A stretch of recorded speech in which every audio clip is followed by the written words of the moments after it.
I am categorized by many things, but who isn't? The two that I'm most proud of is being an older sister and being a millennial. Both have fueled my trailblazer mentality and give me something to blame my shortcomings on. As an individual living in a millennial generation, I seek adventure through my career aspirations, and I'm not the only one. Millennials are changing jobs every 18 months to 3 years, and many times changing industries completely. Growing up, I was raised under a lot of pressures that forced me to quickly progress in preparing to land a dream job. But when I transitioned from the educational environment to the workplace, it was interesting to discover that everything slowed down. It was the first time I was told no when trying to progress forward. From that transition, I learned that in order to be competitive in the market, you must have about 3 to 5 years of work experience to complement your education, which is fine. Some people choose to accomplish this while completing their schooling, but that wasn't the case for me. I chose to focus on leadership opportunities on campus and in the community. I really wanted the work experience, but I had to choose. To me, having work experience wasn't the only indication that I was willing to work hard, but taking initiative is. And looking back, I wouldn't trade my leadership involvement for more experience in the workplace. So today I want to have a conversation with you about why I believe there's a gap between management and millennials in the workplace and how both parties contribute to this gap. I have a unique perspective because I am both a millennial and in management at a hospital, and I hope to offer takeaways for both sides to help bridge this gap. Most research that I have found written to managers offers tips, tricks, key principles, and characteristics, all to aid in better understanding millennials. While I agree with most of it, the main point I want to ingrain in your minds today is that millennials need a mentorship in the workplace. And to be clear, I'm not suggesting a structured mentorship program that feels like an arranged marriage, but more so a mutual relationship. It's unfortunate that the word millennial even carries such a negative connotation, because even though I knew I had a lot to offer, I felt like no one was going to listen to me or respect what I had to say just because I didn't know my way around the office. But I'm a highly flexible employee, and I value training and development over a high salary. And I know there are many other generations that will feel insignificant in certain situations in the workplace. So the gap that I see between these two groups in particular is, on one hand, you have a young professional who is shaped by a generation driven by technology, innovation, where bachelor's degrees are as common as high school diplomas, and master's degrees have become the norm. Their minds have been so ingrained in education, an environment that is focused around feedback, structure, information, and available professors, that the workplace environment is a whole new concept of classroom learning. And these individuals either are not seeking a mentor for guidance or don't have anyone there to guide them. And on the other hand, you have your seasoned business professional that would benefit from being challenged on the why, or gain new insights in working smarter, not harder, or just even be trained on the new interfaces that millennials are growing up with, but are not quite seeing the value in investing time in these young professionals. So why is this important? Why am I up here talking about this with you today? Pew Research did a study about the top 15 findings in 2015, and guess what number 5 was? Millennials surpassed baby boomers to be the largest generation. We're talking 80 million people. This racially diverse, economically stressed, and politically liberal group is taking over American jobs. Millennials have outgrown Gen X workers to be the largest share of US labor force. To me, this statistic screamed this generation is shaping decades to come, but altering the business world while doing so. However, I believe that millennials are still at a disadvantage because when a manager sees very little work experience on a resume, the candidate starts morphing into this baby cartoon character with spit up all over them and a bib that says risky business. And we're not really being utilized to our full potential.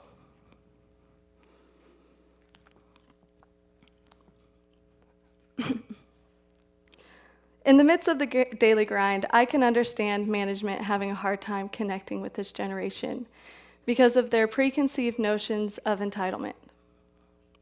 I have witnessed people my age struggle with distinguishing goals and expectations with reality. To be honest, I was there at one point as well, but I had a manager that helped guide my focus that would align the two. He saw the value in growing me as a leader, and so I became loyal and I invested a lot of myself in the hospital. So I would like to share with you my story. It'll be quick. As an undergrad, I walked into a hospital to interview the CEO as just part of a leadership assignment. That interview turned itself into an internship opportunity. During the first 3 months of not really knowing my place, I spent a lot of time in the OR watching surgeries when I really wanted to be an administrative intern, learning a different form of operations. During that time, I learned a lot about physician relation management and among many other valuable insights from a respected female leader. Towards the end of my internship, I spent a lot of time observing and collaborating with a director in a different department and got my hands on some tangible projects that helped prove that my work ethic was worth keeping me around. Throughout my internship, I actively networked internally and asked to be a part of various meetings. And after graduating, an opportunity arose and I pitched a supervisor position, which led to me now supervising 2 departments in a multi-generational workplace at the age of, well, does that part matter? From my story, I want to break the takeaways into 2 groups. First, I would like to speak with millennials. In an intimate face-to-face conversation or on social media, #RealTalk, #ListenUp, you must take ownership in creating your own opportunities. I am a huge fan of networking. I do believe it gets your foot in the door, but I guarantee it'll lead you to an empty room. No one is waiting for you on the other side with a platter of opportunities saying, take your pick, we worked this up just for you. And I'm an optimistic person, but it's important that you understand that my internship experience was a struggle. You absolutely have to prove your worth. So let me clarify my story. At the time, there was not an administrative internship program at the hospital. It was unpaid, there were no projects for me to work on, and no one really knew why I was there. Even after that, the department that I was hired onto didn't have a supervisor position available. All of that came into existence because of my ambition to succeed and my patience. In turn, that was also how I gained trust from my manager and my hospital leadership team.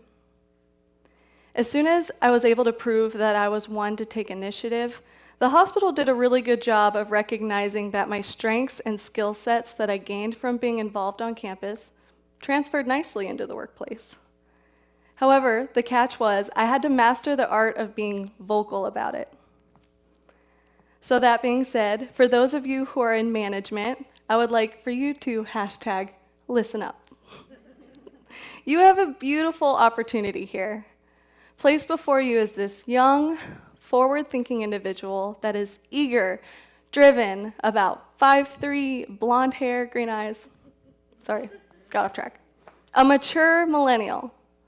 But the main takeaway for you is, I did not get to where I am because of my own determination. I was fortunate to be paired with a respected hospital administrator as my mentor. He was and is an extremely busy guy. I'm sure at first he was probably thrilled to be responsible for me. but paid it forward because he remembered being in my shoes during his residency. My manager was my advocate, continually gave me constructive feedback, challenged my thinking, and mentored me through workplace relationships. You're still probably thinking, Lauren, yeah, but you do not realize how much I have on my plate. I barely even made it to this conference today. Well, the payoff includes the perspective and advice you receive from this young professional as well. It may start burdensome or even unknown, but being vocal about both of our needs and my growth in workplace mannerisms allowed my manager the freedom to advance in his own career with confidence that it would be a smooth transition. I also want you to remember that millennials put a lot of value in development. The worst thing you could do is withhold information. We really do crave feedback, direction, and knowing how our work impacts the grand scheme of things, either within an organization or society as a whole.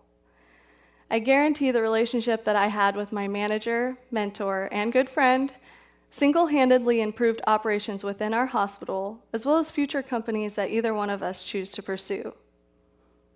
And to conclude my takeaways, as an older sister, what I want my little siblings to hear from this conversation is you can be on any path your heart desires in your career. But to be truly successful, you must take initiative in all things that you do, because you're living in a world that needs you, but is not going to wait for you. #RealTalk, and thank you.